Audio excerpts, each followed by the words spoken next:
Papua new ഗിനിയയുടെ വർത്തമാനകാലത്തെ അസ്വസ്ഥമാക്കിക്കൊണ്ട് Japan പട്ടാളത്തിന്റെ അധിനിവേശം സംഭവിച്ചത് 1940-ലായിരുന്നു.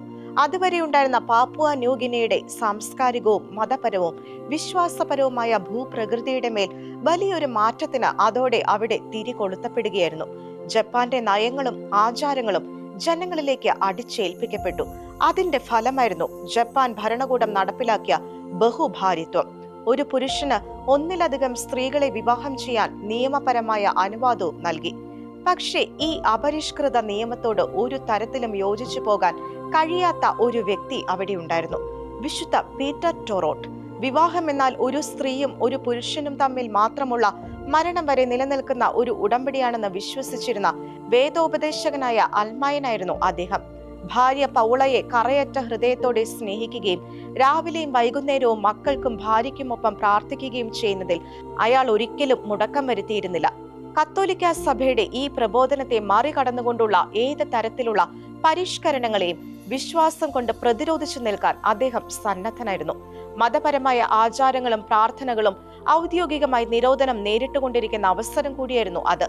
പക്ഷെ അതൊന്നും പീറ്ററിനെ തന്റെ ക്രിസ്തീയ വിശ്വാസത്തിൽ നിന്ന് പിന്തിരിപ്പിച്ചില്ല. പരമ്പരാഗതമായ കുടുംബ മൂല്യങ്ങൾക്ക് വേണ്ടിയുള്ള നിരന്തര പോരാട്ടത്തിൽ അദ്ദേഹം ഏർപ്പെട്ടു. രഹസ്യമായിട്ടായിരുന്നു അദ്ദേഹത്തിന്റെ ശുശ്രൂഷകൾ. എങ്കിലും പ്രാദേശിക കത്തോലിക്ക സമൂഹങ്ങളെ ഒരൊറ്റ ചരടിൽ കോർത്തിണക്കിക്കൊണ്ടു പോകുന്നതിൽ അദ്ദേഹം ശ്രമിക്കുകയും അതിൽ വിജയിക്കുകയും ചെയ്തിരുന്നു. എങ്കിലും അദ്ദേഹത്തിന്റെ പ്രവർത്തനങ്ങൾ സൂക്ഷ്മമായി നിരീക്ഷിക്കപ്പെടുന്നുണ്ടായിരുന്നു. ചില ചാരന്മാർ അദ്ദേഹത്തിന്റെ സുവിശേഷ പ്രഘോഷണത്തെയും പ്രബോധനങ്ങളെയും ജപ്പാൻ പട്ടാളക്കാർക്ക് ഒറ്റുകൊടുത്തു.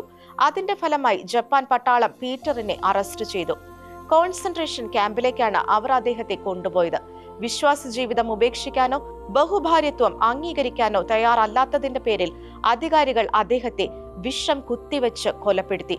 1945 ജൂലൈ 7 വിശ്വാസത്തിനു വേണ്ടി രക്തസാക്ഷിത്വം വരിക്കുമ്പോൾ പീറ്ററിന് വെറും 33 വയസ്സ് മാത്രമായിരുന്നു പ്രായം.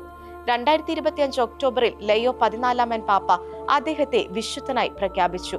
സ്വവർഗ വിവാഹങ്ങളും ലിവിംഗ് ടുഗദറുകളും സമൂഹത്തിന്റെ ഭാഗമായി മാറിക്കഴിഞ്ഞിരിക്കുന്ന ഇന്നത്തെ ചുറ്റുപാടിൽ വിശുദ്ധ പീറ്റർ ടൊറോട്ടിനെ പോലെയുള്ള പുണ്യജീവിതങ്ങളുടെ പ്രസക്തി വർദ്ധിച്ചിരിക്കുകയാണ്. വിശുദ്ധ പീറ്റർ ടൊറോട്ട്, ഞങ്ങൾക്ക് വേണ്ടി പ്രാർത്ഥിക്കണേ.